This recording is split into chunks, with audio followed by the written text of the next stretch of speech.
Now.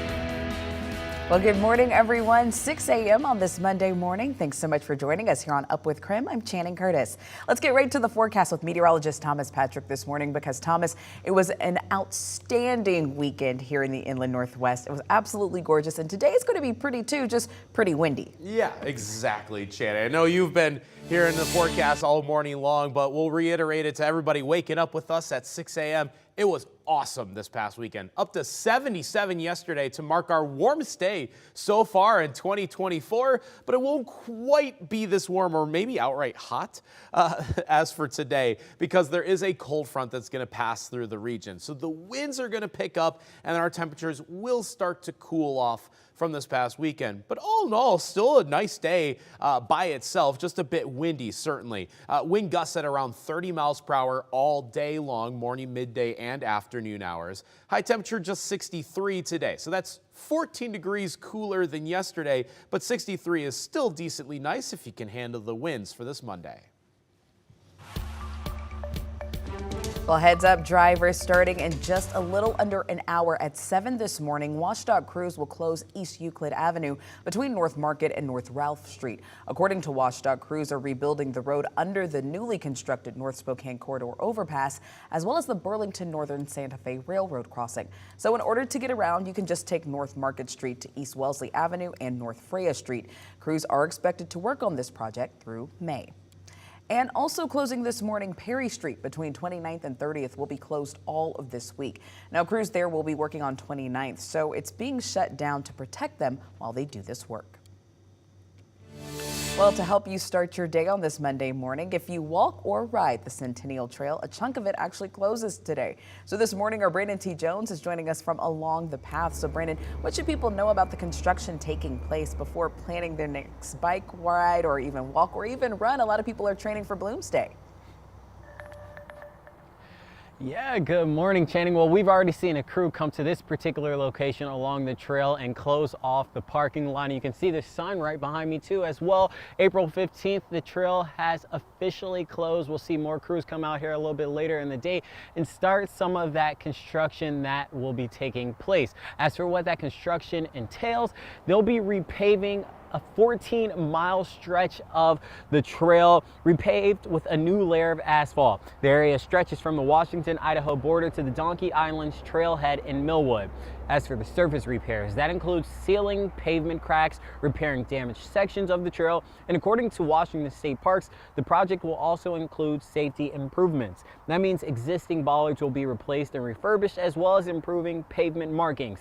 Kiosk renovations are also set to take place, such as re-roofing. So again, that project will start today. You can see that sign right behind me. This says this portion right here will be closed until June 5th, but in total, the entire project is expected to be completed early September around Labor Day. But for now, reporting live near the trail, Brandon T. Jones, KREM 2 News.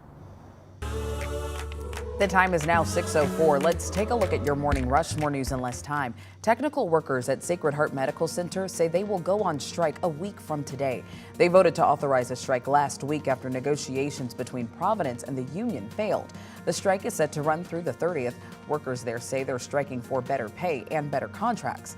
Providence says they'll remain open and all services will still be available at the hospital. A crash killed one person and injured another on Argonne Road on Friday. According to Spokane County Sheriff's deputies, a woman was driving southbound on Argonne when she crossed over the center lane, hitting a truck. The driver of that truck was taken to the hospital but is expected to be okay. And Washington State University standout Miles Rice announcing over the weekend he is committing to Indiana. The redshirt freshman hit the transfer portal shortly after leading the Cougs on a historic run in the NCAA tournament. The Pac-12 Freshman of the Year enters the Big Ten, averaging 14.8 points per game. And that's a look at your morning rush.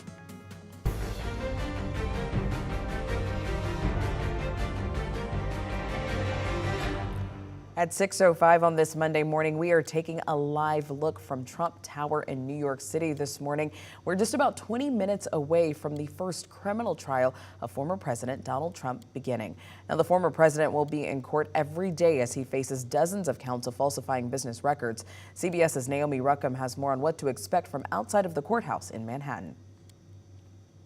When I walk into that courtroom, I know I will have the love of 200 million Americans behind me. Today, Donald Trump becomes the first former U.S. president to face trial in a criminal case in Manhattan. Have a good time watching. Trump faces 34 felony counts of falsifying business records, including claims that he covered up $130,000 in hush money payments to adult film star Stormy Daniels through his former fixer Michael Cohen in order to hide an alleged previous relationship with Daniels ahead of the 2016 presidential election. We cannot and will not normalize serious criminal conduct. Trump denies the encounter and has pleaded not guilty to the charges. Presiding Judge Juan Merchan has placed a gag order on Trump after he's made public comments bashing the judge, prosecutors, and Cohen.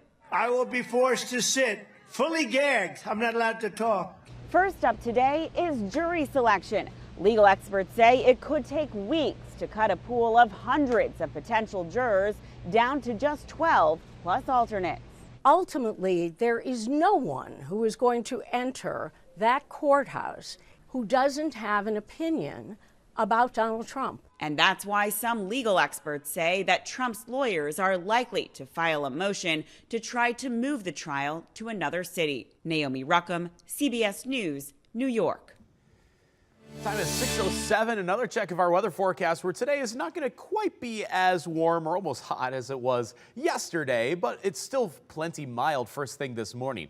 The cold front hasn't arrived just yet, so we have that residual effect of that warmth from yesterday. This will be about our low temperatures for the day. 46 in Spokane, 43 in Coeur d'Alene as we just crossed past sunrise right now. So we should be uphill from here. But this cold front is advancing through the inland northwest. Looks like there's a little bit of some radar returns between Chelan and Douglas counties at the moment, but rain not a big concern today. It's going to be more so on the winds overall for this Monday. There might be some light scattered shower chances Tuesday and Wednesday. But coming up, I'm going to detail just the impacts that the wind is going to have on our region for today. That's all coming up.